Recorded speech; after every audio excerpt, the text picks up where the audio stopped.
Muy buenas, bienvenidos a otro programa de Esta es mi gente. Hoy desde Fábrica de Arte. Y tengo un invitado especial para mí porque es un gran amigo, un actorazo, un actor muy versátil, multifacético, que el público cubano ama con todas las fuerzas de su corazón. Un hombre de una entereza tremenda, de una verdad sin límites, como tiene que ser la verdad. Si yo te digo que es uno de los rostros más significativos del cine cubano, a lo mejor sabes quién es. Pero si te digo que es el protagonista de la película Clandestino, seguro sabes que se trata de Luis Alberto García. Gracias, Hola, Luiso. Qué rico que estés aquí. Gracias por aceptar nuestra invitación. Contigo, vamos, hasta el fin del mundo. Gracias, tan bello. Luiso, quiero saber, cuéntame, Luisito niño, cuéntame, ¿qué recuerdo tienes de tu infancia, tu niñez? ¿Cómo fue? ¿Dónde? Bueno, a ver, yo soy el mayor de 3 hermanos. Yo nací en el 61, muy en contra de mi voluntad. ¿Por el año? No, porque me gustaría tener ahora 30 menos, pero bueno, no importa. Bueno, me sumas a ese grupo también. Yo soy el mayor de 3 hermanos. Mi padre era actor, Luis Alberto García, y mi madre, Obdulia María de la Caridad Novoa y Martínez. Más conocida por Lluvia. Más conocida por Lluvia, mi heroína.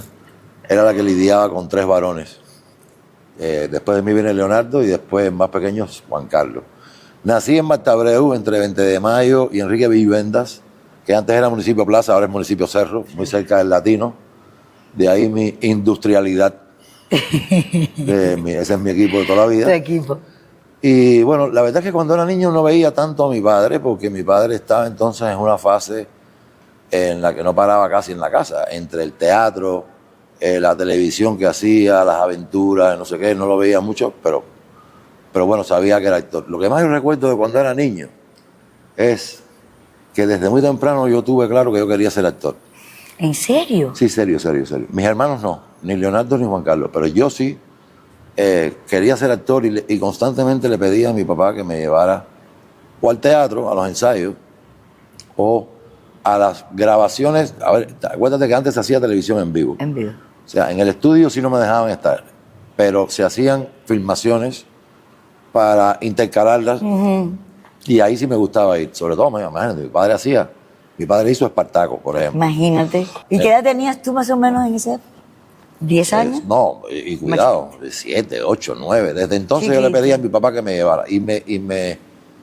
La magia que me provocaba el teatro es algo que yo nunca me lo he sabido explicar bien. Pero mira, a mí me llamaba mucho la atención que los amigos y las amigas de mi papá eran personas normales, como estamos hablando tú y yo ahora, y hacían bromas y se divertían.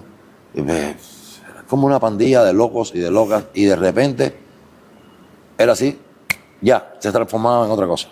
Y verlos en escena. Y entonces, verlos allí arriba era una cosa impresionante. Y te hablo, por ejemplo, de ver a Mario Balmaceda, René de la Cruz, Tito Junco, Samuel Clapton, Idalia Alrededor, Elvira Enrique, ¿no? Una cosa era... Todos estrellas. Sí, entonces era increíble.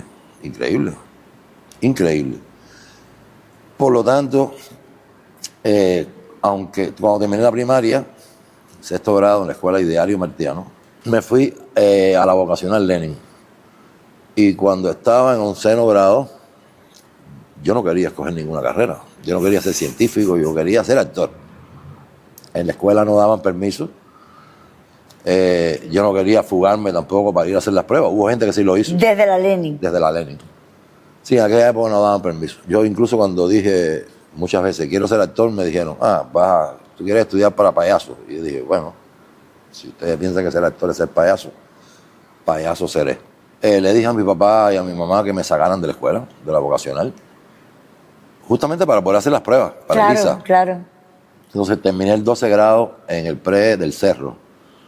No me acuerdo ahora cómo se llamaba ese pre. Sí, el pre del Cerro, al cuadro, para el Parque de la Normal. Sí. Y entonces le pedí a mi padre que me preparara para las pruebas de Elisa. montamos una obra de Gerardo Fernández que se llama En la Estación. Son 2 personajes en una estación de trenes. Yo era el estudiante, por supuesto, era muy joven y mi papá hacía un esbirro de Batista. O sea, la obra en resumen era 1 de enero de 1959 en una estación de trenes en un pueblo en el campo. Ese hombre se está fugando y el estudiante lo descubre y cosas así. Preparamos eso, preparé algo que era de Onelio Jorge Cardoso, porque exigían en la prueba llevar un texto en prosa. Escogí de Rayuela, de Cortázar, un pedazo también para llevarlo como poema. Y cuando llegué a Lisa, habían dos soviéticos en el tribunal, un ucraniano y un ruso. Y de pronto esos tipos son, aparte de que son los mejores profesores que he tenido en mi vida, tenían unas ideas muy locas. O sea, yo ensayé con mi padre cuando mi padre terminaba sus obras en el Mella, en lo que es hoy conocido como el Jardín del Mella. Cuando aquello no había allí nada de turismo ni nada, era un puro jardín con unos bancos. Y ahí nos poníamos a ensayar entonces todo lo que iba a presentar en la prueba. La gente pasaba y habrá dicho, mira estos 2 locos aquí hasta ahora. Cuando llegamos a Lisa, nada más que empezar aquello, y de pronto uno de los rusos dijo, Anatoly, que era ucraniano, dijo, paren, claro, en ruso, ¿no? Sí. Estoy. Y de pronto dijo, cambien los personajes. Ahí dio. Y ahí yo dije, oh Dios mío, no me hagas esto, Pipo, no me hagas esto. Y mira, yo me puse tan nervioso que cuando terminé la prueba, solté todo lo que me había comido. ¿En serio? Sí, de los nervios. ¿Tuviste que vomitar? Sí, de los puros nervios. Pero mi papá estaba peor. Porque claro, tu papá Sí, claro. fue el que te hizo te acompañó a hacer la prueba. Sí, claro, él me acompañó. Sí, mi papá estaba peor. Claro, y todo el tiempo, cambiaron todo. Pero todo el tiempo papá me decía, a ver, yo voy contigo, pero acuérdate que yo soy actor, y ahí también está Miriam Lescano, que es mi amiga, estamos en el mismo grupo de teatro, pero eso no significa nada. Claro. O sea, yo hago la prueba y me voy. Es lo menos que puedo hacer por ti, pero yo no voy a hablar con nadie, yo no voy a meter un palancazo, ni mucho menos. Yo te advertí bien que esta carrera era muy jodida. Y entonces terminó la prueba y se fue. Después mi mamá me dijo, estaba fatal. Y yo me quedé ahí, post-vomitera. Tu papá se fue. Hice las pruebas de cultura general y pruebas físicas que hacían y de afinación, de sentido del ritmo, no sé qué. Y me fui para mi casa, está ahí, convencido de que yo no entraba ahí. Por nada. Ni en broma. Y eso me dio una depresión, pero una depresión, porque además yo había cometido el pecado cuando preguntaron qué carreras quería. O sea, opciones, en aquella época, no sé cómo será ahora, en aquella época tú ponías 3 opciones de carreras universitarias. Y yo puse en el 1, actor, 2, actor, y 3, actor. O sea, que dije, ay Dios mío, ¿y ahora qué? Si no es aquí, es nada. Y mi hija, como al mes por ahí, me llegó un telegrama. Cuando llegué, mi mamá me dijo, ¿tienes un telegrama ahí? Un telegrama. Ay, la época de los telegramas. Y entonces me dijeron, no, fue aprobado. Y dije, qué bueno. Y entonces entré a Lisa. Y qué época tan bella, ¿no? Esa época de Lisa, porque además entraste a Lisa con tremendo piquete de actores que son amigos. Sí, ahí están mis primos estos, los de buen carácter, ¿cómo se llaman? Luisa María Jiménez. Néstor Jiménez y Luisa María Jiménez. Que son primos. Sí, son mis primos. Son mis primos realmente, la gente. Sí. Son mis primos. Patricio, Wood, Aleida Enríquez, que era mi pareja en aquella época, la mamá de mi La madre de tus 2 hijas mayores. De Claudia y de Camila. Entramos en primer año 32 estudiantes y terminamos graduándonos 5. Porque entonces sí, en esa época sí iban decantando. Sí, iban quedando en el camino, pero igual me llama la atención porque aceptaron a muchas personas. Bueno, 30 y pico es un grupo grande. sí, pero bueno, habían dos profesores. 2 aulas. No, habían dos profesores rusos que indistintamente, yo digo rusos, pero eran soviéticos. Realmente Sí, en aquella época. uno era ruso y el otro era ucraniano, ya lo dije. Y claro, se turnaban y hacían trabajos individuales o trabajos en pequeños grupos. Fue una época muy, muy linda. Cuando uno es estudiante, está ahí, uno suele ser, cuando uno es estudiante y joven, uno suele ser muy criticón, muy criticón. Y yo recuerdo que había ciertas cosas que no nos gustaban, que protestábamos en la escuela. La escuela esta puede ser mejor, podrían darnos mejores asignaturas. Yo no quiero dar ruso, idioma ruso, yo quiero más tiempo de actuación y cosas así. Pero luego, con el tiempo, empecé a descubrir que más allá de los problemas enormes que siempre ha tenido este país, desde que yo nací, la educación artística sí es una educación artística de primerísimo nivel. Y los profesores que tuvimos eran profesores de primerísimo nivel. Yo recuerdo ahora quiénes nos daban música, quiénes nos daban ballet, quiénes nos daban actuación, voz y dicción. Yo me acuerdo mucho que ustedes han hablado siempre de esos profesores, los profesores, digamos, rusos, que ustedes tuvieron, que además yo digo, un privilegio, ¿no? Sí. Poder tener unos profesores que rusos, que además son tan buenos. Los rusos se fueron después que terminamos segundo año. Pero tuve entonces otros profesores maravillosos. Flora Lauten, por ejemplo, que todavía no había fundado el grupo Buen Día. Y me graduó nada más y nada menos que Armando Suárez del Villar. Y la graduación nuestra fue haciendo Otelo y haciendo Romeo y Julieta. Claro, como éramos ya tan pocos alumnos, Armando Suárez del Villar se auxilió de actores de otros años, por encima de nosotros o por debajo de nosotros. Ya. De modo que a mí me tocó hacer en Otelo, Luisa María hacía Desdémona, Néstor hacía Yago, y en Romeo y Julieta me tocó hacer a mí Mercucho, y Patricio entonces era Romeo, y Aleida era Julieta. Pero fueron tiempos lindos. Los tiempos Yo hoy en día, que ya tengo 63 años, parece que el ser humano tiene algo que empieza a quitar cosas desagradables o no tan felices y empiezas a quedarte con un núcleo de cosas lindas. Por lo tanto, para responderte tu pregunta ya finalmente, ¿fueron tiempos lindos para mí? Sí, mucho. Y aprendí muchísimo. Y al mismo tiempo, mientras estaba en Elisa, que eso es algo que debo decir, empecé a vincularme con el trabajo profesional, cosa que a mí me permitieron. A Patricio también, porque Patricio había hecho El Brigadista y luego hizo varias películas mientras estaba en Elisa. Mientras estaba estudiando. Yo entonces ya había trabajado en el grupo Naquillé, que era un grupo durante el Festival de la Juventud de los Estudiantes, y luego empecé a hacer obras en el Político, pero la primera vez que yo trabajé en el Teatro Político Bertolt Brecht fue haciendo de soldado de los que cuidaban a Lenin, a Mario Balmaceda. Pero ya al año siguiente, ya yo estaba doblando con mi papá. O sea, mi papá y Mario eran los protagonistas. Ya al año siguiente yo estaba, un día lo hacía mi papá y otro día lo hacía yo. En Teatro Estudio lo mismo. Empecé con Armando Suárez en Las Impuras. Luego hice Rudy de María Cristina. Adolfo y Obrador, era Ñico. Y al año siguiente, ya Obrador hacía entonces una noche en Ñico con Verónica Lin. Otra noche ya Obrador con Isabel Moreno. Y la tercera noche de la semana lo hacíamos Adrià Santana y yo. La que yo por ese lado creo que fui muy afortunado.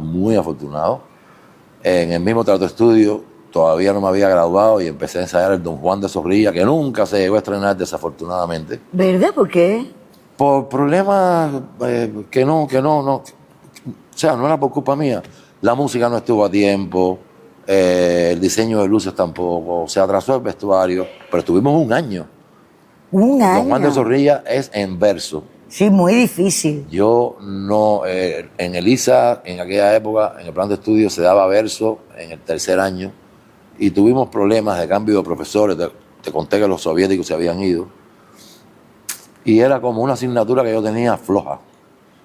Pero tuve la suerte y la fortuna de que me pusieron a mí a hacer el Don Juan y el comendador era... caramba, Eduardo Vergara. Ay, Eduardo Vergara. Un súper actor que desde el Me primer acuerdo día, de él. desde el primer día me dijo, tranquilo que yo te voy a enseñar cómo se dice el verso y vamos a trabajar. Y ese hombre me fue moldeando paso a paso, un tip tras otro, cómo se dice el verso, dónde tienes que hacer la pausa, prioriza la idea por encima de la rima. Bueno, fue como otro Isa más. Otra escuela.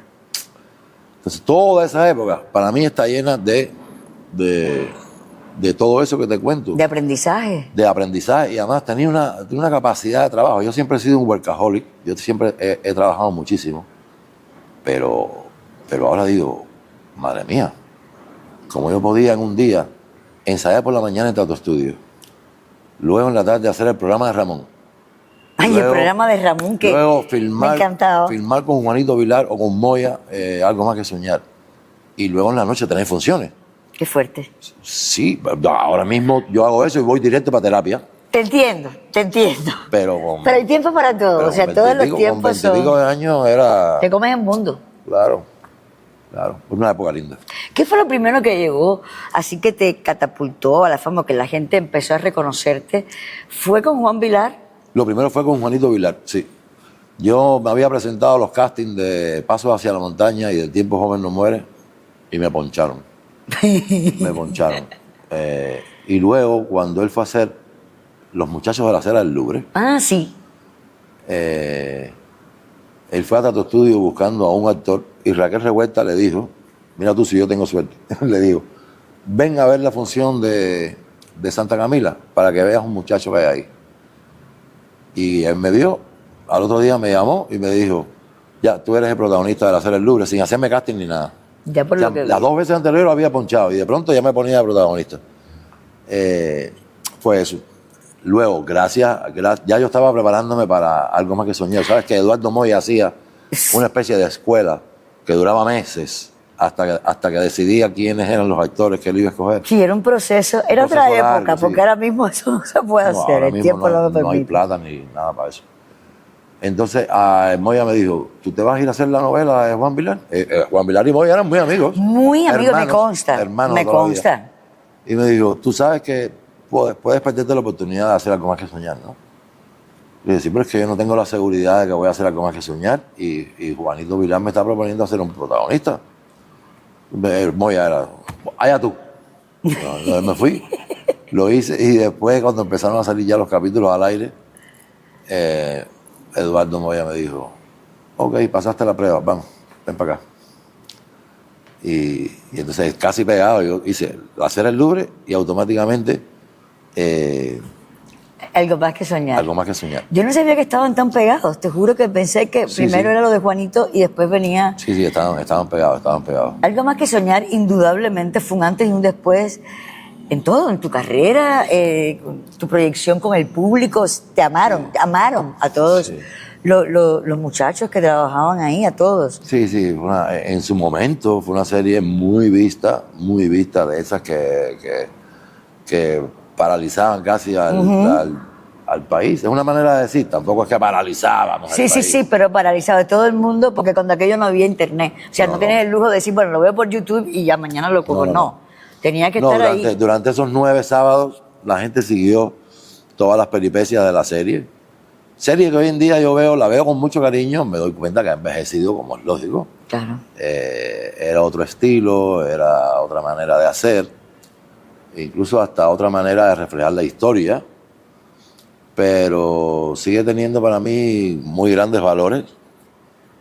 Hay gente muy querida en esa serie para mí, tanto los que salen en pantalla como los que estaban detrás de cámara. Ahí se fundó una familia para siempre, para toda la vida. Y bueno, ¿Cuánto tiempo fue? Fue mucho tiempo, Luis. sí, eso lo filmamos durante 1 año y medio. Contando el proceso de escuelita. No, contando tiempo de rodaje. Rodaje. Lo que sucede es lo siguiente, la Mucho gente me dice, tiempo. Luis, ¿por qué tú pones en tu currículum que Algo Más que Soñar son 9 películas? Le digo, porque eran 9 películas. O sea, hoy en día las series se hacen en video, pero cuando hicimos Algo Más que Soñar, la hicimos en 35 milímetros, con cámaras de cine, y fueron 9 películas. 9 Para tú películas. tener 9 capítulos, lo que filmamos fue, más todo lo que no salió en edición. O sea, fue un año entero, un año y medio. Porque primero hicimos todo lo de las ciudades y luego nos fuimos a Paso del Esca a recrear en Paso del Esca, en Camagüey, en el polígono de Paso del Esca, a recrear todo lo de Angola y todo lo de las batallas de Angola, Guifangondo y todas esas cosas. Fue mucho tiempo. Y eso me sirvió. Todo lo que yo después, todo lo que la gente dice a veces que yo puedo saber de cine, fue ahí, en Algo Más que Soñar. Aprendiste. Yo lo fue una preguntaba escuela. todo, yo lo preguntaba todo. ¿Por qué esa cámara va ahí? Ese lente, ¿por qué un 18 es diferente a un 9? ¿Qué se usa? ¿Cómo se corta? ¿Cómo se edita? Todo, lo preguntaba todo. Al Derete, a mi primo Danilo Lejardi, que era asistente, el director asistente, al mismo Eduardo Moya. Y lo que me gustaba muchísimo era ver cómo se hacía. ¿Qué cosas trabajaba para un primer plano, para un plano medio, para un plano general? Una escuela. Una escuela, porque además eso para un actor es importante, tener el Para mí es muy conocimiento de las importante. luces, la sombra, cuando tú la técnica de poder pararte Yo en un una set. fecha tan temprana como esa, ya yo sabía qué cosa era el eje axial y por qué no se puede romper el eje axial. El eje es algo que yo nunca he entendido. Bueno, Para mí es muy difícil, es como el No. teorema de Pitágoras, fatal. no, es simple. Mira, ahora mismo hay un eje aquí, hay una cámara que te está tomando a ti y otra que me está tomando a mí. No puedes pasar de ahí hacia allá. Esa es la parte que yo no entiendo. Pero no te preocupes, que Porque, tampoco la voy a porque entender. entonces en esto que estamos haciendo, uno de los dos está mirando de derecha a izquierda y el otro debe mirar de izquierda para derecha. ¿Ves? Yo voy a repetir esa asignatura toda la vida. Bueno, mija, tú no vas a hacer no script. me importa, no Tú no vas importa, a da hacer igual, script. da igual. Tú eres una superactriz, tú no vas a hacer script. Mira, ¿tú has dirigido algo? No. Pero, es algo que me no has- gustaría. eso te iba a preguntar. Sí, es algo que me gustaría sobremanera, Tai, pero, a ver, vivimos en un país difícil para muchas cosas, pero para hacer cine más. Yo veo el trabajo que pasan los directores y los productores. Ya, por ejemplo, el cine ya en Cuba no es subvencionado por el Estado. Ahora los cineastas cubanos tuvieron que aprender a caminar el mundo, a pedir recursos, a soñar con reunir un presupuesto que a veces es muy pequeño, otras veces un poco más amplio. Y eso te lleva una enormidad. Hay actores que han sido más valientes que yo, por ejemplo, Pero Urría, Pichi, la misma Blanca Rosa dirigió. Yo nada más que he dirigido un documental. Isabel Santos también ha dirigido. A mí me gustaría, claro que me gustaría, y tengo ideas para hacerlo, pero me entran unas crisis vagales. No, en serio. Pero deberías, si tienes ideas, ponerte a escribir, o si lo tienes algo ya escrito, pues darle curso, porque tú conoces mucho el medio. Sí, pero es que las ideas que se me ocurren a mí para hacer un largometraje, por ejemplo, cuestan mucha plata. Porque yo no sé por qué a mí no se me ocurre una idea de 2 actores en una mesa dentro de una casa. Sí, un plano secuencia, Sí, uno sí, de sí. ellos. Ya, Sí, sí. se acabó. No puedo contar porque me van a robar las ideas, pero... No se cuenta. Pero sí, claro que me gustaría. ¿Cuándo llega el cine a la vida de Luis Alberto García? El cine Tu como tal, película, tu primera película. en 3 y 2 no fue un personaje muy grande, pero así grande, oportunidad grande, sí, indudablemente es Clandestino. Clandestino. Con Fernando. Además, estar en la primera película de ese ser humano que es Fernando Pérez, que ya no es solo un enorme director, sino que siempre fue ese ser humano excepcional que él es. Y encontrar que confiara tanto en mí y en Isabel es algo que no he vuelto a ver en mi vida. Iba a decir, no he vuelto a ver mucho, no lo he visto más. ¿Has No lo he visto más. O sea, que un director haga su primera película con 2 actores, una pareja de actores jóvenes, y escuche a los actores, y, o sea, yo hoy en día digo, a ver, la verdad que la juventud hace cosas. O sea, decirle a Fernando, mira, algunas escenas las vamos a ensayar, pero otras no. Ustedes que estaban empezando. Otras no. Tienes que confiar en nosotros. Y te juro que lo vamos a tratar de hacer lo mejor posible, pero otras no. Y es verdad, hay cosas que es mejor Ay, no ensayar. no me vas a ensayar la escena final, porque entonces después ya para mí y para Isabelita pierde la magia, pierde esa cosa de... Yo creo mucho en los accidentes a la hora de actuar en el cine, en otras esferas también, pero en el cine sobre todo. No me gusta ensayarlo mucho, no me gusta triturar eso tanto, porque después empiezo a aburrirme. Y también soy de los actores que no hace todas las tomas iguales, me gusta hacer cosas diferentes en cada una. Entonces para eso necesito la sorpresa. Y me doy cuenta y digo, pero qué atrevido tú fuiste, hijo mío, y qué atrevida fue la otra. Y qué buena persona fue Fernando, que dijo, ok, yo voy a confiar en ustedes. Porque tú te imaginas llegar a una secuencia como esa, la secuencia final de Clandestino, y que los actores te fallen, y tú digas, ay Dios. Además, contando que además con el tiempo, el amanecer era el amanecer, y si no quedaba ahí, otro amanecer. Sí, nosotros tuvimos 7 días seguidos, porque nada más que se podía filmar de 6 de la mañana a 6:10. Porque Fernando quería eso que los directores y los directores de fotografía llaman hora mágica, que puede ser al amanecer o al atardecer, o sea, en el momento en que empieza a hacerse de día o en el momento en que empieza a oscurecer. Aunque casi todos coinciden en decir que les gusta más de la oscuridad a la luz que de la luz a la oscuridad, o sea, les gusta más al amanecer. Por lo tanto, cuando ya se cumplía eso y ya el sol empezaba a subir, decían, hay que cortar, ya no sirve, para que todo tenga una continuidad. Entonces nos metieron ahí 7 madrugadas en una habitación, nos recogían a las 12 de la noche para que empezáramos a llorar. Cuéntame eso. Sí, a ver, es que, mira, a ti no te pasa que tú llegas a un lugar y hay una persona que estaba llorando y automáticamente te das cuenta. Claro, y dices, ¿qué le pasa? Ojos, la piel, Claro, la nariz. Cambia todo, cambia. Se inflama. Los pómulos, los ojos, los párpados, la nariz, la boca, todo los cambia. Ojos cansados. Ay, no hay maquillaje que haga eso. No lo hace. Si te destrozas, te destrozas. Y es lo difícil de empezar una secuencia que va a ser larga con las emociones a flor de piel. Porque usted tiene que mantener eso. El desgaste Después hay que mantener eso. Que es muy difícil. Entonces Fernando decía, no me los molesten, déjenlos ahí. Ellos saben lo que van a hacer. A las 5:30 estamos retocando maquillaje y a las 6 estamos filmando.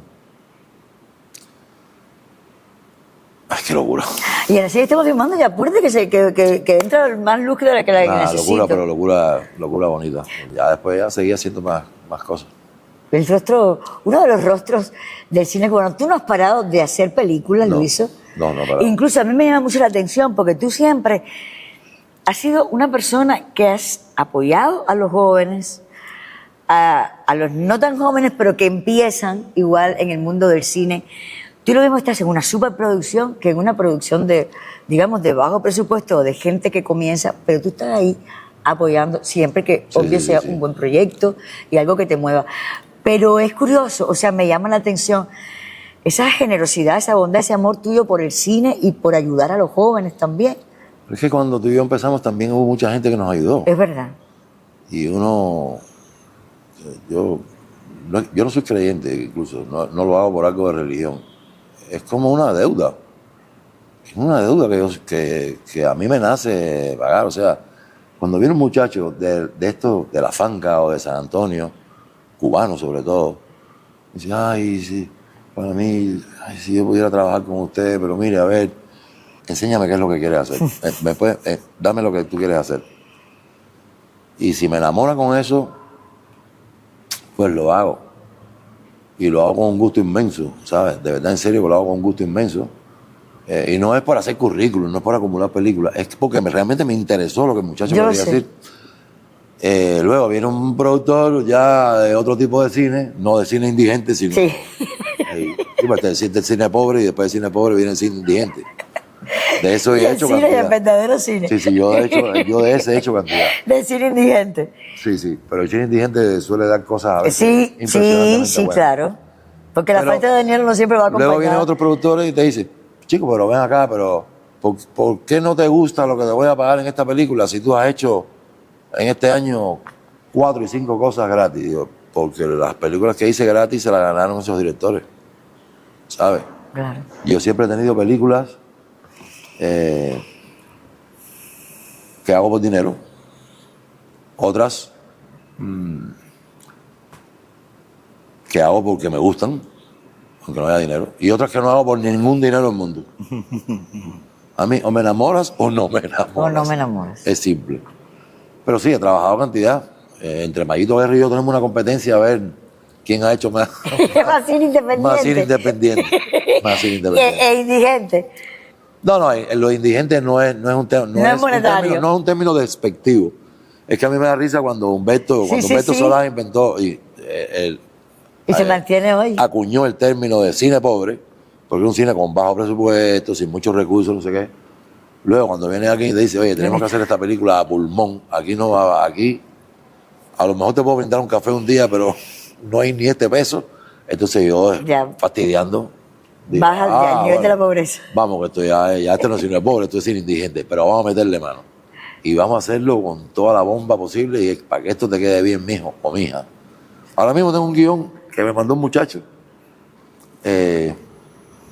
Creo que voy a terminar diciéndole que sí.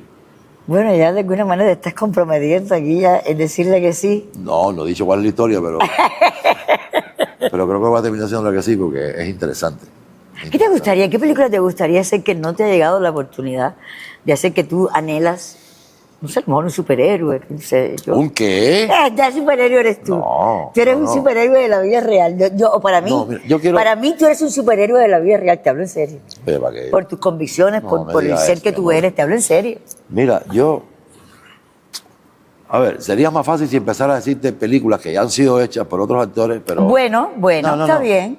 No, a mí me interesa desde hace mucho tiempo, desde hace incluso décadas, hacer un cine, ya que vivo en Cuba, que diga a las claras quiénes somos, qué es lo que estamos viviendo y de qué manera, qué esperanzas tenemos. Ahora mismo me gustaría hacer ese cine, sobre todo ese cine, ese que hurgue, que indague, verdad. que meta el bastón y lo entierre hasta el final. Un cine que hable también de sufrimiento, porque yo no sé por qué a veces dicen, bueno, pero no podrían hacer películas más optimistas. Bueno, a ver, para hacer películas optimistas yo necesitaría que la realidad fuera optimista, ¿eh? Entonces yo quiero hablar de por qué tú estás aquí, tu mamá no, de por qué 2 niñas mías no viven en Cuba. Yo quiero hablar de qué cosa es la resiliencia, de qué cosa es que la familia cubana esté separada, de los avatares, Diarios. sí, de los apagones de verdad que pone el Zen y de los apagones personales, los internos, los sueños truncos, rotos, y es ahí donde yo creo que está mi razón de ser. Ya sé que se puede hacer arte y cine y música que sea puro divertimento, que también el arte tiene que entretener, el cine también debe entretener, pero yo quiero buscarme problemas. Yo creo que los artistas muchas veces tenemos que buscarnos problemas, en el sentido de ser veraz y decir, este es mi país, esta es mi amiga, esta es su vida y la mía, y entre la vida tuya y la mía y la del otro y la del otro, vamos a tratar de hacer un mosaico donde se vea qué somos los cubanos, qué hemos vivido, qué estamos viviendo, qué nos queda por vivir, o qué pensamos que puede venir encima de nosotros. Entonces, nada, yo sufro cuando veo esos guiones de grandes películas. Y digo, madre mía, cada día me estoy poniendo más viejo. Y me gustaría hacer personajes así de complejos, guiones así de complejos, tan bien escritos, con tanta verdad.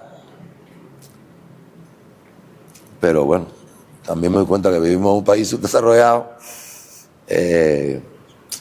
Ninguno de nosotros ha podido hacer 10, 15 películas en un año, ni 5. Ni yo en mi caso ni 3. No. No, yo hace rato que no hago 3. No, mira, a mí me gustaría haber hecho, ya que hablamos de cine cubano, me hubiera gustado hacer Santi Andrés, me hubiera gustado hacer Fresa y Chocolate, cualquiera de los dos personajes.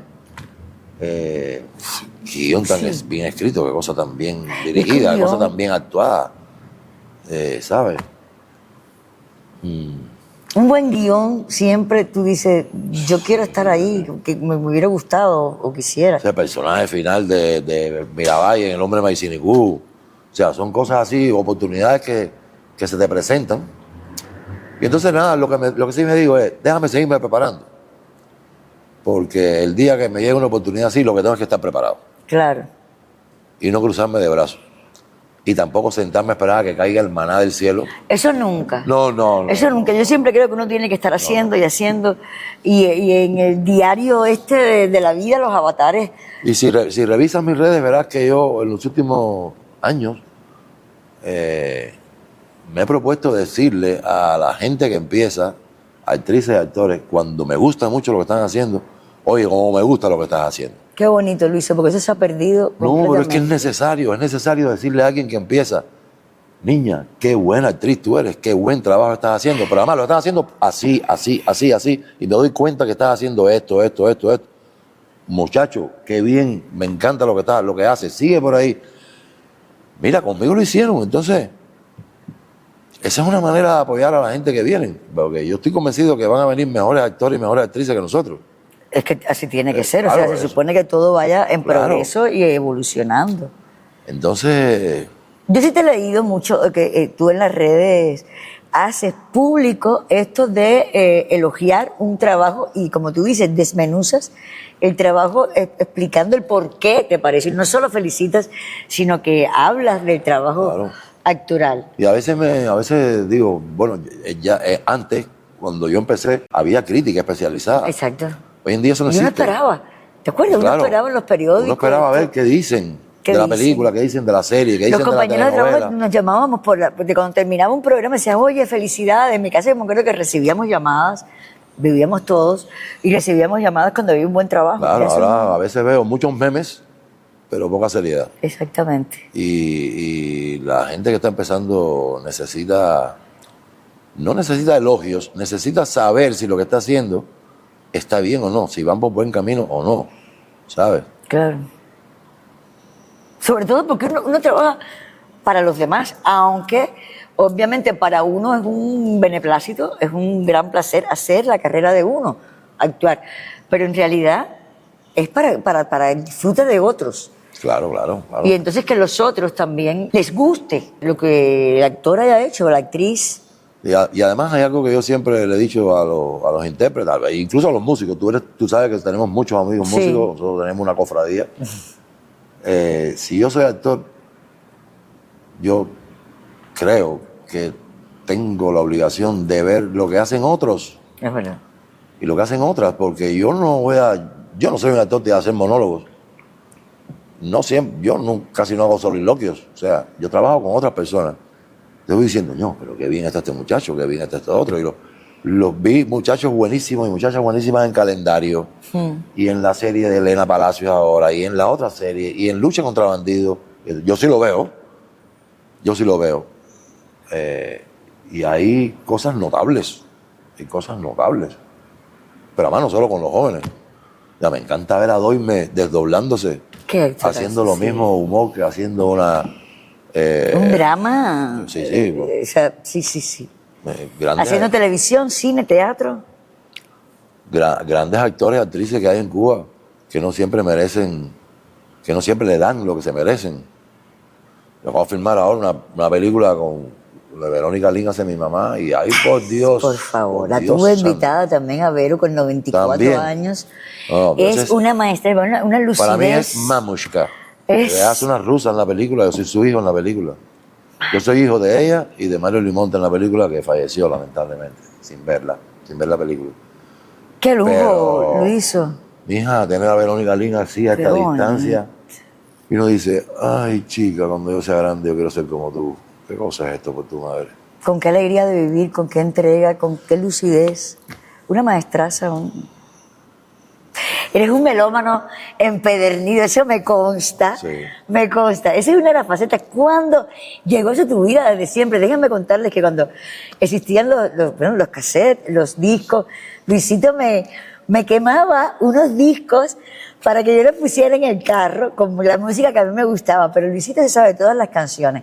En el año en que se estrenó, de quiénes eran, se sabe todas las letras, la música, todo, con una pasión. ¿Cómo almacena esa cabeza tanto, Luiso? No sé, la verdad es que no sé. Es un vicio mío de que era niño. En mi casa se escuchaba mucha radio. Y mi padre, que era actor, en los momentos, esos días en que estaba, milagrosamente, pasaba por todo tipo de música. Yo recuerdo que en mi infancia en la radio había un programa de media hora con La Aragón, un programa de media hora con Benny Moré, un programa de media hora con música anglosajona, que era Nao, pero luego también estaba Nocturno. Y luego, o sea, te entraba la música por todas partes. Mi padre era joven, era actor, andaba con otros jóvenes también, pelos largos, medio ¿Qué hippie. pasa? El semi-hippie que estaba permitido en Cuba, una especie de semi-hippie, porque nunca hippie total, pero bueno. Entonces, mi gusto por la música empezó por ahí. Ya luego en la Lenin, ya yo era vicioso de llevar la lista de... Salíamos de pase el sábado y ese sábado daban el American Top 40 o el Hit Parade de 100 canciones y era copiarlo a mano y copiar las letras de las canciones. Me dio por esa Pero locura. tenías ahí quien te decía, esta cosa te encantaba. Tenía, por ejemplo, a Bárbaro Marín, A Bárbaro Marín que le que es otra encantaba eso. biblioteca ambulante Exactamente. de canciones y de películas. También, sí, de estadísticas con el deporte y todo ese tema también. Por ese gusto mío por la música es que finalmente terminé haciendo con Fran Delgado La Máquina de la Melancolía, porque era algo que empezamos a hacer en fiestas. Bueno, pero explica la máquina de la melancolía de qué trata, porque no todo el mundo Ya, sabe. en las fiestas, Fran Delgado, que también es otro melómano empedernido, y yo empezamos a competir, a ver quién ponía más cosas que la gente no escuchaba hacía rato, a sorprender. El asunto era, vamos a poner música buena, pero para sorprender. Y que de pronto la gente dijera, oh, Laronte. ¿Y de dónde tú sacaste eso? ¿Y de dónde sacaste lo que sea, whatever? Y un amigo nos dijo, oye, ¿por qué ustedes no hacen eso en serio? Y yo le dije, muchacho, ni loco, ¿en serio qué? ¿Para el público? Digo, la gente va a decir, pero mira, este que es cachado está, que más le va, que ha tenido que ponerse a poner música, y el otro que más le va con las canciones. Que no lo vean así. Entonces lo hicimos a prueba en el Sauce, con un complejo cultural que hay en Playa que se llama el Sauce. Lo hicimos un domingo y yo dije, esto va a ser un fracaso. El primer domingo fueron 19 personas, una cosa así. Y mira, y ese domingo estaba muy tenso. Fran Delgado, el cantautor, fue el que le puso nombre. Fran quería que nos llamáramos los secuaces. Los secuaces de Vinculo, qué sé yo. Y yo dije, no. Por la frase aquella de Juana Bacallao. Sí. Entonces yo no lo vamos a hacer, que se llame La Máquina de la Melancolía. Que lo que va a hacer es eso, poner música de todas las décadas, de todo tipo. Empezamos con mucha música anglosajona, la verdad. Mucha música en inglés. Pero no queríamos tampoco que fuera una rocoteca. Ni discotemba. A mí el término discotemba siempre me ha resultado un poco raro. Pero ya, el primer domingo fueron poca gente, el segundo domingo ya fueron más, y a la vuelta de 10, 12 domingos ya teníamos cientos de personas. Y que volvían, repetían, se hicieron volvieron público. adictos a la música. Sí.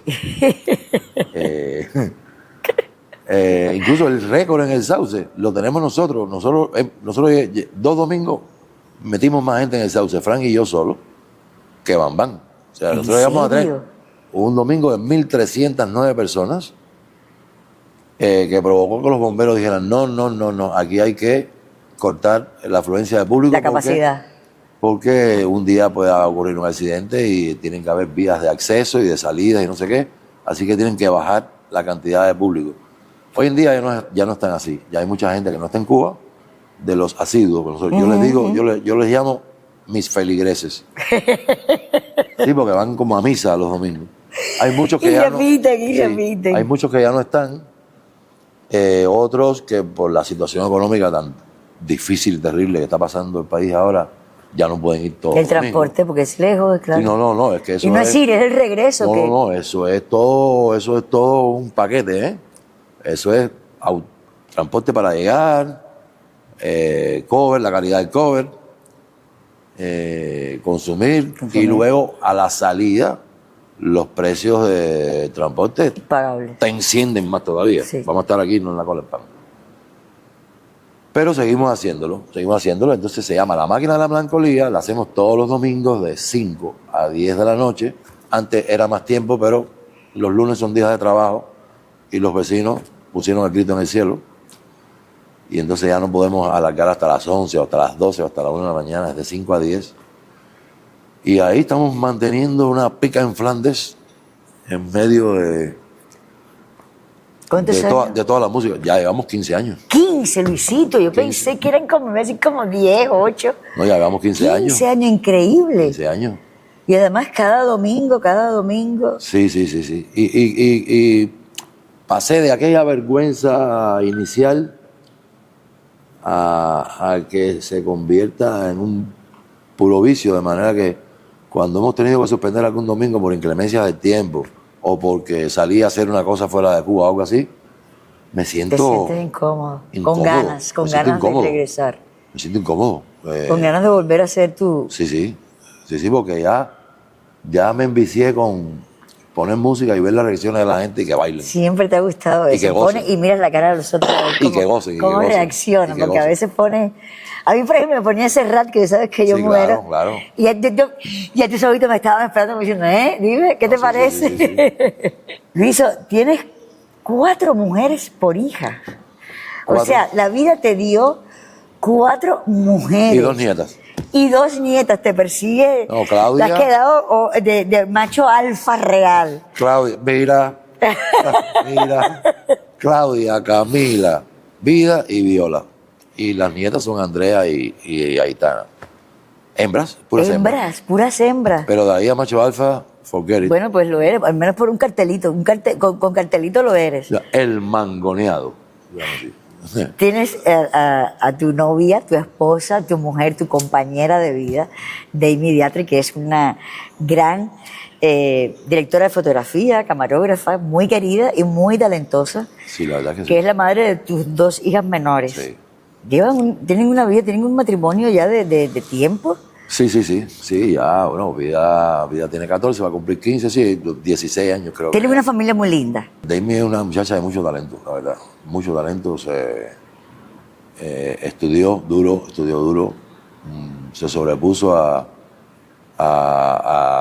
sus orígenes, se sobrepuso a que ya no iba a la escuela, ya había terminado el pre y no había hecho ninguna carrera, quiso entrar en San Antonio de los Baños y desafortunadamente digamos que no tuvo esa oportunidad, pero insistió, entró en la Fanca y se graduó en Fanca y ahora mismo está trabajando de manera incansable. Es incansable. Y la verdad que se lo ha ganado ella solita. Yo no he metido la cuchareta ahí ni una sola vez. Bueno, para empezar, yo de fotografía no sé nada, estoy frito. Pero sabes de ejes. Pero sí. Pero, y lo que más me gusta de ella y de otras muchachas que han estudiado dirección de fotografía es que se han metido en un mundo que desafortunadamente muchos siguen pensando que es solamente para los hombres y eso es un error fatal. Fatal. Tampoco soy partidario de esa idea de que hay un ojo femenino y un ojo masculino. No, hay sensibilidad, Exacto. independientemente de que sea una mujer o un hombre. Pero que ella y las que como ella estudiaron estén ganándose a pulmón un espacio, me parece muy bien. Muy bien, yo trabajé con ella en el corto aquel de Ah, sí, Eduardo claro, Galeano, claro, y claro. de verdad que con un dominio y una entereza y una, Claro. o sea, un conocimiento total de lo que estaba haciendo, y me encanta ver a Amy ahí toda No, es una hormiga, es una hormiga. en su salsa, ¿no? En su medio. Una hormiga, Yo la una admiro hormiga, mucho una y la hormiga. respeto mucho, y tiene un gran resultado también todo. Y todo creo su que trabajo. lo que hemos conseguido es respetarnos. O sea, yo no es, ay, es el gran actor que tiene no sé cuántas películas. No, no, no, no. Usted tiene tanto derecho como yo a trabajar y hacer lo suyo bien. Claro. Tenemos que ponernos de acuerdo. Son un buen equipo. Bueno, Yo no puedo hacer todas las películas ni todas las cosas que me proponen, porque ella también tiene que hacer en su tiempo y sus proyectos. descríbeme para ti un día perfecto, un día feliz, un día que a ti, un día, me encanta que el día es así, para mí es perfecto, que tenga esto, lo otro. Yo. Yo sé que puede haber muchos, muchos. Un día en el cual mi novia esté feliz y mis 4 hijas estén felices. 2 allá y 2 aquí.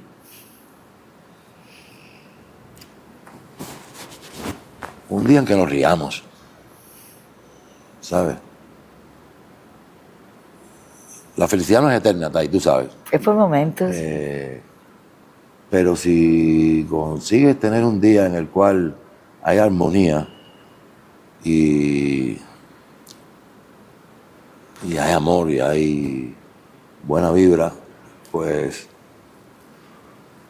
yo no pido más. O sea, y me da lo mismo si eso ocurre en mi casa, en el proyecto de casa que yo habito, que si es en el mejor hotel del mundo o en el mejor balneario del mundo. A veces la gente confunde las cosas. Y no se trata de la locación. La locación puede colaborar si es un lugar muy lindo, un entorno bello y tal. Pero el paisaje interior es para mí más importante. Si tú a veces te levantas del casino deportivo y estás con Amanda y con Dieguito y todo fluye y todo está bien, tú dices, de repente, coño, estoy siendo feliz ahora Estoy mismo. siendo feliz. Déjame ver si lo puedo alargar. Si puedo alargarlo. Exacto. Entonces, la felicidad es una entelequia. Todo el mundo persigue la felicidad, pero no hay un día de 24 horas de entera felicidad. Y no hay nada escrito con la felicidad, todo No. está lo que uno sienta. No. Yo ayer, No. por ejemplo, yo abrí el patio, ¿sabes? La puerta esa que da a la terraza, muy tempranito, y me dio ese olorcito de la mañana, y yo me sentí tan feliz, yo solita con una tacita de café, pero una felicidad de verdad que sentida dentro de mí. Y era por el olorcito ese de la mañanita, rico, tempranito, yo solita, en silencio. Y hay que hacer a veces un esfuerzo en no permitir que el entorno, por muy agresivo o deprimente que sea, te rompa esos pequeños momentos. Yo diría que un esfuerzo no, yo diría que todos los esfuerzos. Sí, sí, sí. Porque tenemos una sola vida, Luis. Sí, sí, sí. Y entonces vamos a defenderla y vamos a ser felices con nosotros mismos. ¿Qué es lo que te hace feliz? Esto, pues, tratar, intentar, no perderlo. Y cada vez ir por más con la plenitud de uno mismo, de sentirse pleno Claro. uno. Claro. Yo sé que cocinas muy rico. Sí, sí, sí. ¿Cuál es tu plato estrella? En los últimos tiempos, bueno, de los años, de las últimas 2 décadas, algo así, hemos empezado a confraternizar con gente que tienen una mano. No, en serio. O sea, tú dices, bueno, yo he comido muchas veces lo que Luisito ha cocinado, pero es que luego llegó Kelvis, Kelvis Ochoa, que es otro, por ejemplo. por favor. La fritura de bacalao de Pablo Milanés. Ay, vamos. por favor. Iván Camejo, vamos. Ah, nunca he O probado. sea, no, estamos hablando de palabras mayores. En serio, pero yo voy, Sí, yo sí, voy sí. a ti. Bueno, que Elvis también es buenísimo. Michel Mirabal es otro que cocina que se cayó el dinero. No he Entonces, probado. claro, entonces son gente así que yo digo, déjame recogerme un poquito. Bueno, pero yo soy de tu equipo. Pero así, plato en específico así, ¿no? Pero, Yo me acuerdo, esto sí es viejo, aquellos calamares que tú rellenos, hiciste rellenos. relleno. Ay, por favor. pero mija, Dios eso. y la vida. Pero eso ahora. No, fíjate, eso es imposible ahora mismo. Por eso te digo, yo recuerdo. Te dije, te Eso hablé ahora es clarito. high budget. Yo Ya, recuerdo, no. yo recuerdo. Y un plato favorito para ti, una comida favorita. Sushi, ¿De la verdad? comida japonesa. ¿Te gusta? Todo lo contrario, Bárbaro. María. No, a mí, yo no entro con el sushi. No, yo Ahí sí, yo yo no sí. puedo, porque yo no puedo con... Es esto carísima, o sea, no me la puedo. Sí. Pero cada vez que tengo oportunidad y me dicen, ¿te gustaría? Yo, Sí, me anoto. Sí. Y bueno, y por la noche, bueno, no sé, también, si quieres. ¿Eres capaz de repetir? Yo en el puedo mismo comer, día? yo puedo comer comida japonesa todos los días. ¿Verdad, Luis? Todos los días. Es una cosa que me priva, me encanta. A mí, yo me doy cuenta que a mí me encantan las comidas exóticas. O sea, la comida asiática. Tailandesa, todas estas sí, cosas de- sí. ¿Te Comida gusta el japonesa, picante? picante. Sí, yo me acuerdo. Niña, tengo una Sí, colección sé. de picante. Colección de picante. Yo me hago que tenga Ya picante Dimi y me nada. dice, ¿me vuelves a traer otro más? Para. Digo, pero es que mira, este es de tal lugar, de tal país. No, ya. Pero Qué sí, rico, sí, pero sí. sí es verdad que los picantes son distintos y cambian. Muy El rico. más duro que yo he probado es en la India. Uf. Pregúntale a Fernando Pérez. De lagrimones y todo. Oh, Fernando Pérez tuvo 3 días que no se enteró que la lengua de él existía.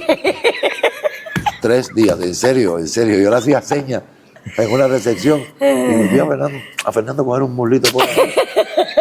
Un muslo de pollo que era rojo. Pero Ay, rojo, por punzón. favor. Y yo le decía, No, es cámara lenta. Ya. Murió. No, lo más grande de la vida. ¿Tú eres supersticioso? No. ¿No tienes ni una superstición? ¿No haces nada, un ritual, un algo antes de salir de escena, antes de empezar una película? No, a ver, no, porque yo lo que sí escucho mucha música mientras estoy en las filmaciones. Pero eso no tiene nada que ver con la superstición. Pero no lo soy. ¿Y una virtud y un defecto tuyo? Un defecto, bueno, hablo de más. Meto mucho la pata, tú lo sabes. Tú eres la estrella en meter pata. Yo tengo cuentos de Luis Alberto García que aquí no se pueden hacer, pero que son de una metedura de pata una tras Sí, otra. a veces contarte hacer un chiste, no. Y después tratas de arreglar lo que es peor. No. Como diría el viejo Villazón, se forma un fanguero. Es que hago asociaciones de palabras y se me ocurren cosas. Yo soy fanático a Lelutier, fanático a Doime, por los juegos de palabras y todo. Y nada, es lo que te digo, a veces tratando de ser gracioso, no lo soy tanto. Y después me arrepiento. Ya tengo más cuidado, ya no le pregunto a nadie por la pareja. No. Y una virtud, yo quiero mucho a la gente que quiero. Y soy capaz de desvivirme por la gente que yo quiero. Tú tienes muchas virtudes, muchas. Y a mí me consta que tienes muchas virtudes. Eres un gran ser humano, porque eres muy consecuente con lo que quieres y con lo que piensas. Y eso para mí es una gran virtud que tú posees. ¿Crees en la reencarnación?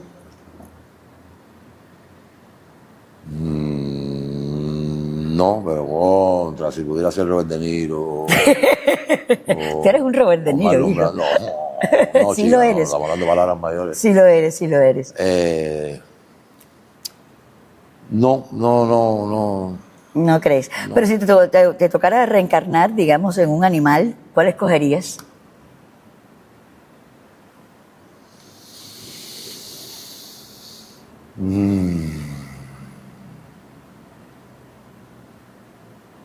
Un gato. Dime un árbol que te guste. La ceiba.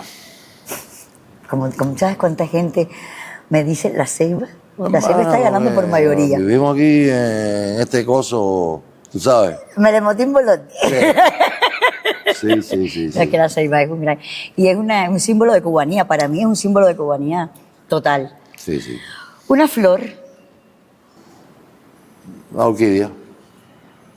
y un olor.